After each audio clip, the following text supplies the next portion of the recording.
Здравейте, скъпи зрители на Избрах фармация. Аз съм Йордан Илиев и днес имам удоволствието да бъда в компанията на професор Мария Димитрова, с която ще дискутираме относно клиничен профил. Здравейте! Здравей! Благодаря ти за поканата. За мен е изключителна чест да бъда гост в този подкаст. Поздравявам ви за инициативата, която сте направили, тъй като информираността е едно от най-важните неща в днешно време относно това какви ще бъдем в бъдеще. Така че още веднъж поздравления и благодаря. Благодаря, за което удоволствието е изцяло мое. Професор Димитрова, бихте ли запознали нашата аудитория какво всъщност представлява клиничният профил? Клиничният профил е една много интересна дисциплина, тъй като обхваща клиничната част на фармацията.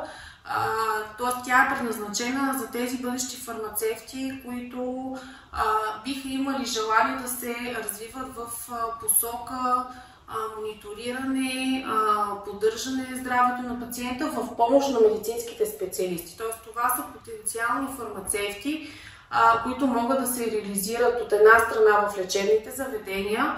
Това е една голяма наша мечта и наша борба, тъй като клиничен профил има още от мое време. И мечтата ни е да видим клиничен фармацевт в България в пълния му смисъл на думата, така както се случва в Западна Европа и в САЩ. Така че клиничният профил подготвя студентите, бъдещите фармацевти, да бъдат клинични фармацевти и да се запознаят с тази част на фармацията, която е по-медицински ориентирана. Ясно. Бихте ли казали защо се насочихте към този профил? Вие дори имате и специализация, което е допълнително, нали, изучава се вече 3 години или може би повече, ако не греша, но защо се насочихте към този профил? Аз освен специализация имам и специалност по клинична фармация. Да. Защо избрах този профил? На първо място го избрах, защото съм дете на лекари. Да. Тоест аз произхождам от лекарска фамилия. За мен винаги медицината, лечението, тази част на фармацията, която е свързана с лечението, с разработването на нови лекарства, с тяхното поведение в човешкия организъм и начина, по който те помагат на хората, винаги е бил много привлекателен за мен. Тъй като аз лично смятам, че лекарската професия е призвание. Да лекуваш хората е призвание. Точно поради тази причина, тъй като аз съм много съпричастна с съдбите на хората, много преживявам това, което се случва, реших, че това е нещото, което ще ми пречи да бъда лекар. Затова избрах като цяло фармацията, защото не съм си представила, че мога да се занимавам с нещо, което е различно от медицина, от лекарство, от лечение на болни хора. И за това допълнително избрах и клиничната фармация, защото тя дава възможност на фармацевта да се реализира като доверен партньор на лекаря и като този партньор на лекаря, който разбира най-много от лекарства, от тяхното поведение в човешкия организъм и може да бъде пълноправен член на лекуващия екип и помощник на пациента в неговия път на лечение. Да, и може би тук е удачно да акцентираме, че връзката между лекар и фармацевт в тази сфера на клиничния профил е най-тясна, реално погледнато. Аз лично смятам, че клиничният фармацевт е този специалист, който може да засили връзката между лекаря и пациента и тази част от лекуващото звено, която може да помогне на пациента да разбере защо трябва да се лекува, защо това лекарство е подходящо за него, как трябва да реагира на лечението, какво да очаква от лечението, защото фармацевтите са специалистите по лекарства. Да. Това са хората, които знаят най-много за лекарствата и в никакъв случай те не изместват фокуса на лекаря, напротив, помагат му той да се съсредоточи върху диагностицирането и върху мониторирането на самото заболяване, а те мониторират лекарствената терапия.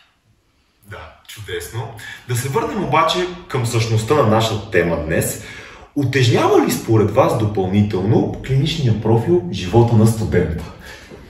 Ами тук мога да отговоря от две гледни точки. Да. От гледна точка на бив студент, който е бил в този профил, и от сегашната ми гледна точка на преподавател, който е ангажиран в част от преподаването на този профил, тъй като аз участвам заедно с професор Гетов и с доктор Гетов в преподаването по фармакоепидемиология. Лично моето мнение, на първо място като бивш студент и като човек, който е минал през този профил, е, че тези няколко допълнителни дисциплини не натоварват толкова много студентите, тъй като те са много приятни, много интересни като материя, изобщо като теми, които се дискутират. Изобщо целият процес на преподаване е така организиран, че да не натоварва студента излишно, а да му даде възможност за по-креативно и по-практически интерактивно заучаване на материала, след това неговото приложение. Така че като човек, който е учил, смятам, че не натоварват, а като човек, който преподава, смятам, че ако един студент е избрал допълнителна специализация, той е избрал с идеята, че вече има представа какво да прави, което е много похвално на този ранен етап от ориентирането на бъдещия фармацевт. Смятам, че след като един студент е избрал този профил, той е вече способен да организира времето си, след като вече има някаква ясна визия с какво има да се занимава. И точно поради тази причина смятам и като преподавател и от моите наблюдения, които до сега съм имала с студентите, които са избрали този профил, че те не се чувстват натоварени. Да. И заключително, какво бихте посъветвали един третокурсник, какъвто съм и аз, относно профилите? Какъв съвет бихте дали, какво да избере? Моят съвет към всички вас е първо да избирате мъдро, защото двата профила имат своите чаровни страни. Те са много специфично насочени. И промишленият профил, и клиничният профил имат ясната визия за това как да подготвят един фармацевт в неговото бъдещо направление, но са много различни. Единият, промишленият профил, ориентиран към разработването, към производството на лекарствата, към дейността на фармацевтичната индустрия, докато клиничният профил, както и започнахме този разговор, е ориентиран към по-клиничната и към по-медицинската част на фармацията. Така че моят съвет към вас е да избирате мъдро и дори в този ранен етап, запознавайки се с спецификата на отделните дисциплини, които се изучават в двата профилата, разберете за вас всеки един профил какво би ви дал в бъдеще и как би ви оформил като бъдещи специалисти. И двата профила имат своите силни страни, просто трябва да разберете какво искате от вас в бъдеще и не забравяйте, че това за момента е единственото, което ни отличава от всички останали медицински университети. Тази възможност в рамките на редовното обучение, при успеха, който имаш, който е необходим за това профилиране, да можеш да го избереш, за мен това е изключително голямо предимство. И аз лично съветвам всеки един студент, който отговаря на необходимите условия, да избере този профил, който ще му даде най-голямо удовлетворение в личен план и ще му помогне по някакъв начин да определи себе си като бъдещ магистър-фармацевт. Професор Димитрова, аз и надявам се зрителите на Избрах фармация, ви благодарим от все сърце. За мен беше удоволствие. Аз ви благодаря и още един път избирайте мъдро. Няма грешно решение. Така е.